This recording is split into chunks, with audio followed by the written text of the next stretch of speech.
Hello and welcome to my YouTube channel जिसका नाम है रेशम क्लासेस। और आपका स्वागत है मेरे क्लासेस में। इसी के साथ अगर आपको पोएम सुनने की शौकीन है या फिर हैशटैग डियर जिंदगी यानी आप अपनी ज़िंदगी को डियर बनाना चाहते हैं यानी खुशियों के साथ बनना चाहते हैं, तो रोज़ एक नई कविता सुनिए, एक नई स्टोरी, एक नई कविता जो मैंने लिखी हुई है। हर एक टॉपिक पे होती है, ना कि सिर्फ लव शब्द पे, हर एक टॉपिक पे, हर एक रिलेशनशिप पे एक नई कविता। तो इसी के साथ आप मेरे अनदर चैनल को भी सब्सक्राइब कर सकते हैं जिसका नाम है आरोही। तो इसी के साथ चलिए आज के इस टॉपिक की शुरुआत करते हैं। एज वी नो आप इंग्लिश क्लासेस पे है। जी हाँ, आप इंग्लिश स्पोकन क्लासेस पे है। इंग्लिश एक ऐसी बेसिक चीज़ है जिसे हम सबको सीखनी ज़रूरी होती है। आप अगर जॉब कर रहे हैं, ठीक है, आप अगर कहीं काम कर रहे हैं, नहीं कर रहे हैं, तो शिक्षा एक ऐसी चीज़ होती है जहाँ इच्छा पे होती है। अगर आपको इच्छा है ना सीखने की, तो आप घर बैठे भी सीख सकते हैं। ज़रूरी नहीं कि आप कोई क्लास ही ज्वाइन करिए, उसके लिए बहुत सारे पैसे खर्च करें। एफर्ट बस ज़्यादा कुछ नहीं है, रोज़ एक वीडियोस देखने की है। तो इसीलिए मैंने ये स्टार्ट किया हुआ है, ये वीडियो आप सबके लिए। आप अपने बच्चों को सिखा सकते हैं, आप खुद सीख सकते हैं, आप हर उस ज़रूरतमंद लोगों तक ये वीडियो पहुंचा सकते हैं जिसे इंग्लिश सीखने की इच्छा है या उनकी विश है कि मैं पराठेदार इंग्लिश बोलूँ।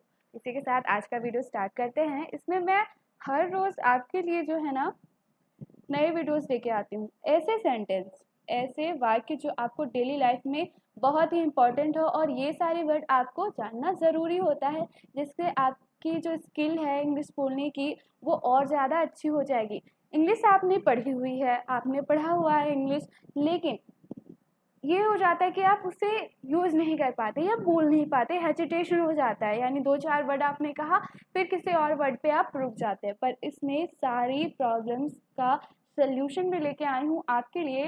तो डेली वीडियोस देखिए शाम 6 बजे टाइम निकाल के, क्योंकि वो फ्री टाइम पे होता है। शाम 6 बजे देखिए रोज़ वीडियो इंग्लिश के। तो लेट्स स्टार्ट। आज का ये वीडियो है 20 सेंटेंस पे है, तो चलिए शुरू करते हैं। पहला सेंटेंस हमारा क्या है? शर्ट पहन लो। अब हम कहते हैं कि शर्ट पहन लो, शर्ट पहन लीजिए। ऐसे सेंटेंस रोज आते हैं कि शर्ट पहन लो, या फिर आप कुछ भी और चीज़ कह सकते हैं। शर्ट की जगह किसी को अगर कोट पहनना है या फिर कोई चीज़ पहनने के लिए आप किसी को कहते हो, तो उसके लिए क्या होता है? उसके लिए आप सेंटेंस, जैसे इसका सेंटेंस क्या होगा? Wear the shirt. अब यहाँ वेयर द साड़ी, साड़ी पहन लो, wear the suit, wear the jeans, कुछ भी लगा सकते हो ऐसे आपके हिसाब से। लेकिन हाँ, कोई चीज़ को पहनने के लिए जैसे शर्ट पहन लो, तो एक सिंपल सा सेंटेंस होता है वेयर द शर्ट, शर्ट पहन लो। What is the next sentence? चलिए हम अगले सेंटेंस की ओर बढ़ते हैं। तो हमारा अगला सेंटेंस है शर्ट उतार लो। अब किसी ने शर्ट पहन ली, तो शर्ट उतारने के लिए आप उसे कैसे कहोगे? तो शर्ट उतार लो का इंग्लिश में क्या होता है सेंटेंस, उसे हम देखते हैं। तो अगला सेंटेंस हमारा शर्ट उतार लो के लिए है टेक ऑफ द शर्ट। जानते हैं the most common thing is take off, उतारने के लिए मोस्टली यूज होता है। टेक ऑफ का अर्थ होता है उतारना। तो टेक ऑफ द शर्ट पूरा सेंटेंस हो जाएगा take off the shirt, shirt उतार लो। अगला सेंटेंस हमारा क्या है? अगला सेंटेंस है हमारा दिल पे मत लो। किसी को हमने कुछ कह दिया और किसी ने उसे दिल पे ले लिया या बहुत ज़्यादा वो हर्ट हो गया, तो उसे हम कहते हैं ना कि दिल पे मत लीजिए, जाने दीजिए, दिल पे मत लो। तो उसे हम इंग्लिश में कैसे कहेंगे? उसे हम कहेंगे don't take it to heart, heart. Don't take it to, sorry, don't take it to heart. इसे दिल पे मत लो, दिल पे मत लो, don't take it to heart. इसी के साथ नेक्स्ट सेंटेंस क्या है? द नेक्स्ट सेंटेंस इज उसे विदा कर दो। किसी को हम विदा करने के लिए कि अब तुम जाओ, चले जाओ, मतलब विदाई देने के लिए, हम उसे गुडविल देने के लिए क्या कहते हैं? उसे विदा कर दो। तो see him off, see off का मतलब होता है विदा करना। तो उसे विदा कर दो। अब देखिए यहाँ पे मैं एक चीज़ आपको नोटिस करवाती हूँ कि यहाँ पे हिम का यूज़ किया गया है जस्ट बिकॉज यहाँ पे एक किसी लड़के के बारे में या फिर मेल जेंडर के बारे में बात किया गया है। अब यहाँ पे कोई फीमेल होती या फिर गर्ल या फिर कोई और, तो उसके लिए हम वहाँ पे हिज का यूज़ करते। इसी के अकॉर्डिंग आप यहाँ पे हिम का भी यूज़ कर सकते हैं, हिज का भी यूज़ कर सकते हैं। उसके जगह पे आप कोई और सेंटेंस रहे, या फिर उसे विदा कर दो, तुम्हें विदा कर दूँ, तो इसकी जगह पे आप कुछ और भी लगा सकते हैं। इसी के साथ यहाँ पे इस सेंटेंस का अर्थ इंग्लिश में कहा जाएगा उसे विदा कर दो, यानी सी him of, please see him of. उसे विदा कर दो। इसी के साथ अगले सेंटेंस की ओर बढ़ते हैं। उसे गाली मत दो। उसे तो गाली देना एक बुरी आदत होती है, लेकिन कई बार हम सुनते हैं कि कोई गालियाँ दे रहा है, लेकिन हम उसे कहते हैं कि उसे गाली मत दो। तो उसे हम इंग्लिश में कैसे कहेंगे? उसे हम कहेंगे don't abuse him, please don't abuse him. उसे गाली मत दो, don't abuse him, don't abuse him. उसे गाली मत दो। अगले सेंटेंस की ओर हम चलते हैं। अंधेरा हो रहा है। बहुत बार हम घर से बाहर चल जाते हैं या फिर कोई सी चीज़ बारे में कि क्या हो रहा है, अंधेरा हो रहा है, अंधेरा होने लगा, अंधेरा हो रहा है। ये कॉमन सेंटेंस है जो हर बार यूज़ में आता है। तो उसे हम कैसे कर सकते हैं? उसे आप इंग्लिश में कैसे कहेंगे? उसे कहेंगे it's getting dark, it's getting dark, और इट्स बिकमिंग डार्क। इसके साथ इट्स का देखिए यहाँ पे एक स्टॉपिसेस, मैंने आपको कहा था स्टॉपिसेस के बारे में एक वीडियो में मैंने बताया था। तो स्टॉपिसेस होता है ना, स्टॉपिसेस का मतलब होता है इट इज़। इट इज़ को हम साथ में कैसे लिख सकते हैं? स्टॉपिसेस लगा के यहाँ पे स्टॉपिस एस लगा दिया जाता है, जहाँ पे आई जो है हाइड हो जाता है। जी हाँ, आई जो है हाइड हो जाता है यानी छिप जाता है, और एस का यूज़ हो जाता है। तो यहाँ पे हो गया इट, इट इज़ को इट्स लिख सकते हैं। जैसे देयर आर, हम लोग देयर आर लिखते हैं ना, देयर आर लिखते हैं, तो उस पर हम भी यहाँ करके ए आर ई जोड़ देते हैं, ठीक है। उसके बाद डू नॉट एक आता है ना, डू नॉट, तो डू नॉट को हम कैसे लिख देते हैं? डोंट। डू नॉट को हम कैसे लिख देते हैं? डोंट। यानी डू और नॉट के बीच एन ओ टी का जो होता है वो डू नॉट को हम शॉर्ट में कैसे लिखते हैं? डोंट। अब नेक्स्ट वीडियो में मैं आपको बताऊंगी कि कैसे शॉर्ट में हम लिखते हैं स्टॉपिस एस के साथ। कौन कौन से ऐसे वर्ड है जिसके साथ हम स्टॉपिस एस लगा के उसको एक वर्ड में कन्वर्ट करते हैं। इसी के साथ चलिए अगले सेंटेंस की ओर चलते हैं। तो इस सेंटेंस में मैंने आपको बताया कि अंधेरा अंधेरा हो रहा है, तो उसे हम कैसे कह सकते हैं? It's getting dark. अंधेरा हो रहा है और इट्स बिकमिंग डार्क। अंधेरा हो रहा है, उसके बाद अंधेरा हो गया, अब अंधेरा हो रहा है, तो अब अंधेरा हो गया, तो उसे हम इंग्लिश में कैसे कहेंगे?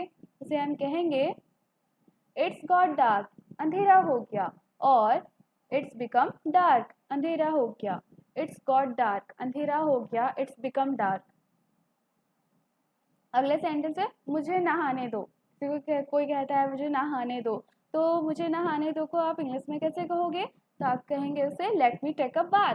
मुझे नहाने दो, let me take a bath, then मैं आपसे बात करता हूँ। तो इस सेंटेंस को आप बनाइए। चलिए, मुझे नहाने दो, फिर मैं आपसे बात करूँगा।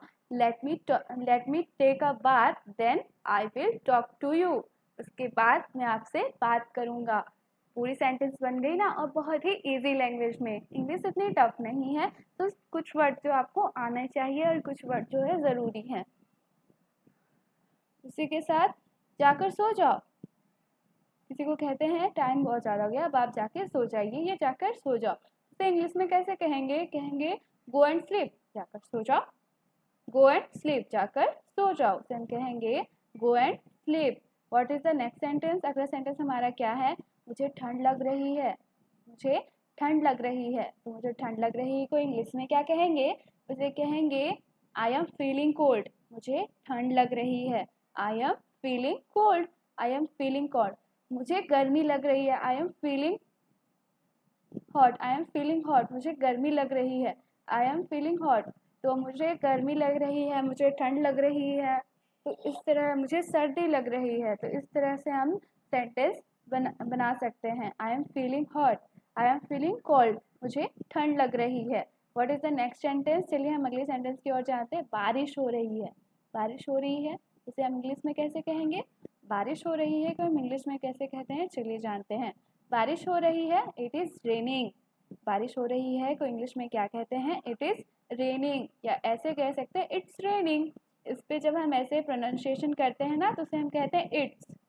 इट इज़ ना कह के इट्स, ये सुनने पे बेहतर लगता है, इसीलिए हम इसे कहते हैं, स्टैंडर्ड लगता है।